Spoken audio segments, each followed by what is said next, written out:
বিধানসভা নির্বাচনের দিনক্ষণ ঘোষণা হয়ে গিয়েছে আর পশ্চিমবঙ্গে অবাধ ও সুষ্ঠু ভোট করাতে বদ্ধপরিকর নির্বাচন কমিশন। আর এই ভোটে কেন্দ্রীয় বাহিনী মোতায়েন নিয়ে এবার সিইও দপ্তর জয়েন্ট ডেপ্লয়মেন্ট কমিটি গঠন করেছে। অন্যদিকে এই ভোটের প্রস্তুতি এবং নজরদারি নিরাপত্তা এই বিষয়ে জোর দিতে চাইছে নির্বাচন কমিশন।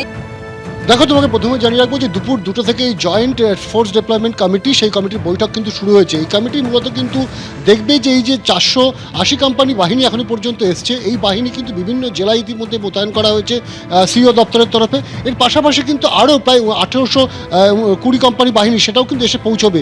স্বাভাবিকভাবে প্রায় 2400 কোম্পানি বাহিনী কিন্তু থাকবে দুদফার নির্বাচনে পশ্চিমবঙ্গে।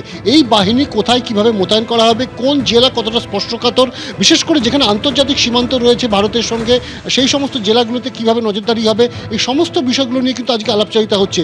এবং স্পর্শকাতর বুথ ইতিমধ্যে কিন্তু প্রায় 6500 থেকে 7000 স্পর্শকাতর বুথ সেগুলো কিন্তু চিহ্নিত করা হয়েছে। স্বাভাবিকভাবে এই স্পর্শকাতর বুথ এবং স্পর্শকাতর জেলা যেগুলো রয়েছে সেখানে বেশি সংখ্যক কিন্তু বাহিনী মোতায়েন করা হবে।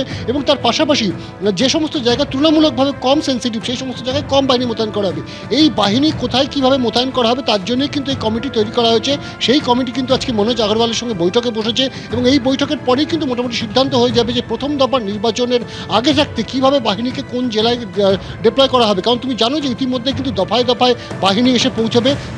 ফলত যেরকম বাহিনী এসে পৌঁছবে সেরকমভাবে কিন্তু বিভিন্ন জেলায় সেই বাহিনীকে মোতায়েন করা হবে। এবং আজকের যে বৈঠক সেই বৈঠক কিন্তু অত্যন্ত গুরুত্বপূর্ণ, কারণ তুমি জানো যে দুদফার বৈঠকে যেমন 2400 কোম্পানি বাহিনী থাকবে এবং এই 2400 কোম্পানি বাহিনী 29 তারিখের ভোটের পর সে সংখ্যা কমে কিন্তু মাত্র 200 কোম্পানি চলে আসবে।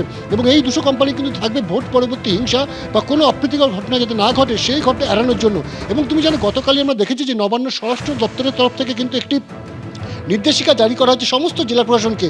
আগামীকাল অর্থাৎ সোমবার দিন বিকেলবেলায় কিন্তু সাপ্লিমেন্টারি লিস্ট বেরোবে, এমনটাই কিন্তু জানিয়েছেন সিইও মনোজ আগরওয়াল। তিনি কিন্তু জানিয়েছেন এবং সেই মোতাবেক কিন্তু রাজ্য প্রশাসনের তরফ থেকে সমস্ত জেলার এসপি ডিএমদের কাছে কিন্তু নির্দেশিকা পৌঁছেছে।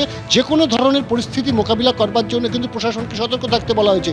স্বাভাবিকভাবে আজকে কিন্তু এই যে বৈঠক হচ্ছে জয়েন্ট ফোর্স ডেভেলপমেন্ট কমিটি, সেই বৈঠকে কিন্তু একদিকে যেমন স্পেশাল অবজারভার রয়েছেন পুলিশের এবং ঠিক তেমনভাবে কিন্তু রাজ্য সরকারের নোডাল অফিসার, কেন্দ্রীয় সরকারের সিআরপিএফের নোডাল অফিসার থেকে শুরু করে প্রত্যেকে উপস্থিত রয়েছেন। এবং আজকের বৈঠকে কিন্তু সিদ্ধান্ত হবে যে কোন জেলায় ঠিক কত পরিমাণ বাহিনী এই 2400 কোম্পানির মধ্যে সেটাকে ব্যবহার করা হবে।